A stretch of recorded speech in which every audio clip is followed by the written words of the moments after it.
So you are a creature of habit.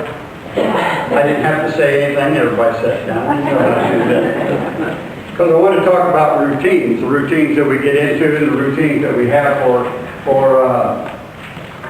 structuring up our lives. I'm not as bad as I used to be, but I used to be like there was I'm hoping that comes from Saturday night.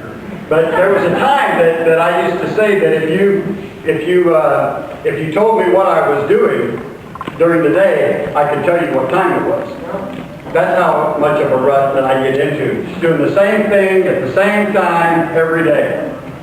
And I know that I'm not the only one that's in here that has a routine. I bet you a full of hand, would say, whose lives are as structured as mine are, that, that have something to do pretty much every moment of every day. Or they do, this is Monday, so I've got this to do, or this is Tuesday. I know who you are. I'm confessing up here, but I know that if we were to have a confessing, we'd have a line behind me because we're all the same way. I'm really hoping that the way that this morning has gone, that because one of the things I try to do is control everything that happens, right? And so we have problems with the music and problems with the video or audio and problems with it. I'm really hoping that Asher decides to just lay it all out here this morning. And just refuse to be consoled, and just the baby just starts crying, and then I'm going to go over and pick it up, and it's just going to be really quiet. And you wonder what I think about when I'm getting ready for a sermon. That's what I think about most of the time. No, I'm just kidding. I was supposed to tell you this morning, also, by the way, that we had annual conference this year, that we're going to run a 5K, which is one of the things that I get a rut and part of my routine. But for No More Malaria, there'll be a sign-up sheet for that next week, where you can sponsor. I know for sure Joe's going to run it with me, and there may be others. He changed his mind. He changed. In that case, I'll expect the dollar amounts to be very big per mile. No, it'll be good. It'll be very good. We're in the book of Acts this morning. I decided that when lectionary on Wednesday, which is usually the pivotal point for me as to where I decide which way I'm going to go for the sermon, it's after we talk about it in class. Well, we got so hung up on the Acts passage that we really didn't have a whole lot of time for the Good Shepherd part of it. And part of the reason was because I know that you know everything there is to know about Good Shepherd. And what was I going to tell you this morning that you didn't already know about the Good Shepherd? So that's why I'm letting you off the hook with that this morning. So we're going to go to the Acts church and see how we're measuring up with the early church this morning. The Acts passage is so important because we see where it comes. That you know that Luke and Acts are a two-part writing. That Luke is credited with writing both the Gospel of Luke and the Acts of the Apostles. And it's like Luke wrote the Gospel, and when he got done with that, he took a week or two off, and then he decided that he'd pick it up with part 2. The sequel to the Gospel was the Acts of the Apostles. One is this is what Jesus did, and after Jesus left, this is what the church did. So it's the closest thing that we have to a history book of what the church was like when it first got started. And so we find that in Acts that what happened is that where we picked it up in chapter 2 this morning, Pentecost has already happened for the believers in the early church. It hasn't happened for us yet because we count off 40-something days, and it'll be June 8th for us.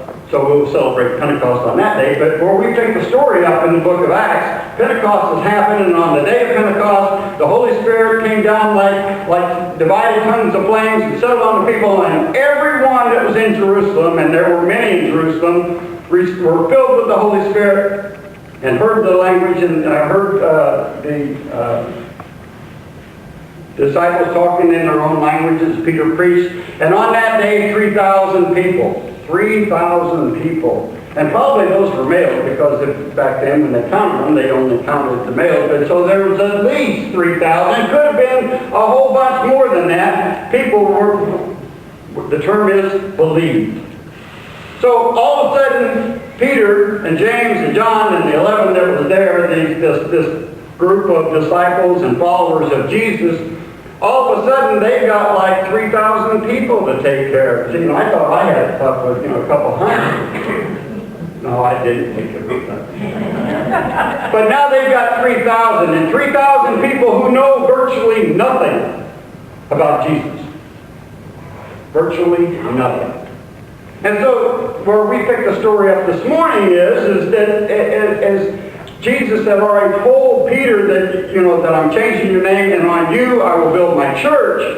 And so Peter, being filled with the Holy Spirit, and having seen the resurrected Christ, and knowing what his job is supposed to be, now they've got to come up with a plan. What do you do with 3,000 people that want to know more about Christ? And want to know more about what it is that you've got? And this Holy Spirit thing that took place a couple of days ago, we want to know about that too. Because by the time we get to chapter 4, which isn't that far, a couple stories, arrest Peter and Peter doing this, and next thing you know, Peter preaches before the council, and 5,000 more people believed. So he's starting to get like a Joel Osteen church going on now. I mean, it's a big church. Think about that. Look at the people that's coming and the needs that were there. And so we pick this story up with a whole bunch of new converts, a whole bunch of people who know virtually nothing. And it's Peter's job to feed them. Feed my sheep. That's a pretty tough job. That would be a good challenge. So what does the early church do? Right after there were 3,000 added to their numbers that day, boom. And then they were devoted to the breaking of the bread, to the teaching of the disciples, of the apostles. They were devoted to fellowship. And they were devoted to prayer. Sounds like a pretty good game plan to me. I mean, if you want to teach people and you want to nurture people along in the faith, prayer, fellowship, teaching, and breaking bread, communion. We oftentimes wonder, that we don't need to take this snapshot of the early church and then stack it on top of 540 Pioneer Avenue and say, that's what they did. How are we doing? We should imitate them and do the same thing. That's not the purpose of this. What he's trying to tell us is that when people live together in a particular geographic area, in a community, there needs to be some sense of unity among them, and the best way that we can get unity established is through prayer, fellowship, communion, and teaching. So, if we were going to do anything, that's what we should model our church on, right there. The problem is that Peter didn't have this Moses' experience of the burning bush or the Sinai covenant where God speaks to him and says, here's your 10 rules, here's the commandments, here's your map, here's the blueprints for you, this is the way I want the temple built, this is the way I want this done, here's the 10 commandments to live with. Peter didn't have that experience. Christ was revealed to him and said, I'll build my church on you. Unfortunately, he didn't give him the rest of the story that goes with it until Pentecost. Did anybody here get an email this morning from their children or whatever saying Happy Mother's Day? Or have you sent one out that said Happy Mother's Day? No? Sure. Did one? Just one, two? A couple of you did? Technology? 3? Okay, great. Because I'm going to rag on technology a little bit right now. You're probably wondering, where's he going with this? Fellowship, there's two words that are in this passage that we have to absolutely underline, circle, quote, somehow make them stand out above the rest. And their two words are devoted. They were devoted. And the second word is, each time you see the word together. So, they were devoted. That means they carved out, they made arrangements for it. They were focused upon. They were intentional about fellowship, prayer, teaching, and learning, and communion. And they did this together. They were gathered together. They were in one place together. So, the reason I'm going to get on technology a little bit is because of the trouble that it creates with those two words. That we become devoted, and it works against being together. I had a conversation with one of the people that's in our congregation last week, and the reason that this becomes important is because this is one of the books that I had to read for my capstone course in seminary that was the end of 5 courses on moral theology. Sounds like something everybody wants to take, right? But the name of this book is Alone Together. Why do we expect more from technology and less from each other? Perfect book. Sherry Turkle is a MIT grad. She's also an employee of MIT. She's a psychologist, and she writes from a Christian perspective, but she writes and she does studies, and like I said, this book may be a little bit dated because it was written in 2008, which isn't that long ago, but things have really, really advanced since then. But part of the problems that she said was that the downfalls and the pitfalls of technology is that they isolate us because it's a trap. One of the things that technology says that it will do is connect us all together, but it flattens out the emotions so that we're never really together, we're isolated. The more we become connected, we're tied to the thing that connects us, which is usually our smartphone, and I love it, by the way. I can't wait for the 6 to come out because I'm going to have it. But what are we devoted to? And what does this do for our togetherness? She also writes a whole lot on things about artificial intelligence. And we've got a young man in our midst that wants to go to MIT and wants to study computer science and artificial intelligence. This is your brain on Silicon Valley. Do you know that right now that there is the United Methodist has put a stop to, they put it on hold until they can research it and talk about it and try to make sense of it, but somebody thought it was a really good idea, and it sounds good, to offer virtual communion. Now by this, what I mean is that we've got the video cam going, he's watching me, we concentrate the elements, and this is being live streamed to the nursing home. And the nursing home has CNAs that are passing out bread and juice at the same time, so that the people who cannot be here can receive the elements there. Sound like a good idea? Yeah. Up until the point where there's a student at home that can't decide that he doesn't want to be here. He doesn't necessarily have to be a student, he could be one of us. He sits at home and he says, that he's streaming the same video. And he says, well, I don't really have any bread and juice, but I've got pizza and beer. That's got to work, won't it?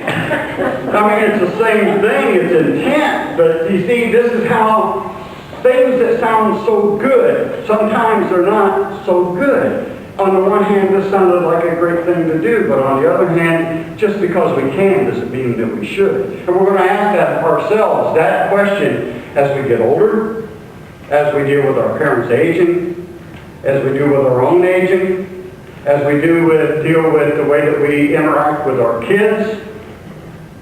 Just because we can do something, does that always mean that we should? And we're going to find that the answer to that is a lot of times is, well, maybe not. The tie to this in the early church is that today that we are so drawn by things that pull us away from that which made the church successful. Togetherness, breaking of bread, communion, the teaching of the apostles.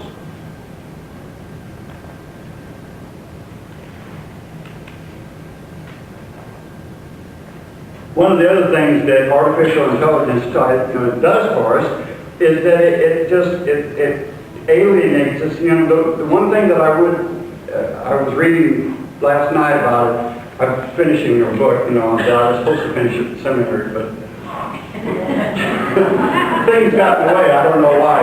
But it was, you know, as I'm reading this, I'm thinking this is a terrific book because she offers up solutions to this. But it's kind of funny, you know. She says 30 years ago she was in a think tank in MIT. 30 years ago when computers come out, and they were trying to decide what personal computers or home computers were going to do for people. And they said, well, somebody suggested maybe we could put a calendar on it. And then we decided, no, nobody used that.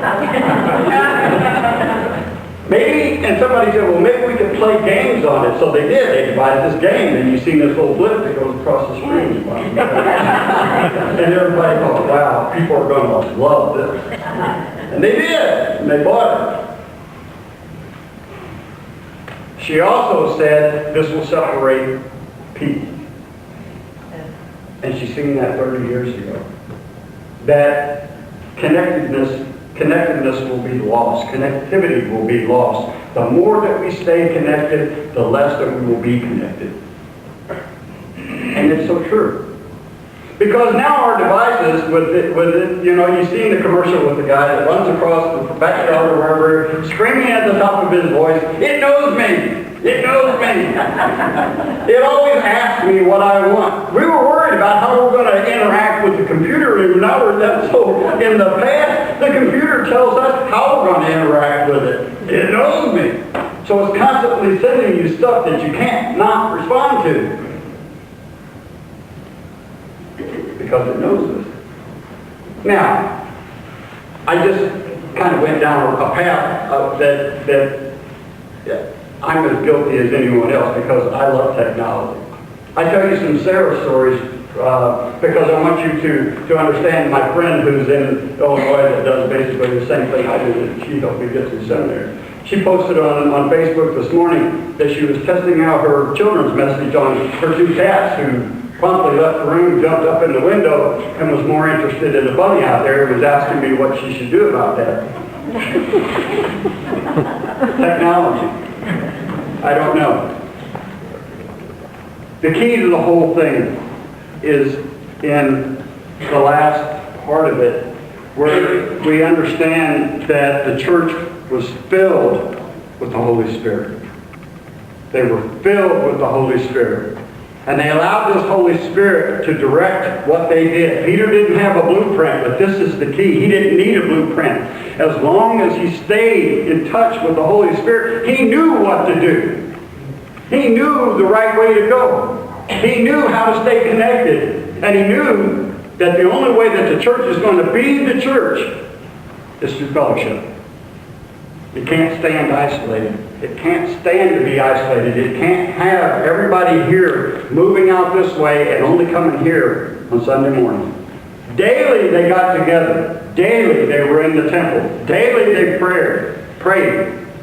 Daily they fellowshiped. Daily they broke bread together. 3,000 of them. There's somebody that you can share with on any given day.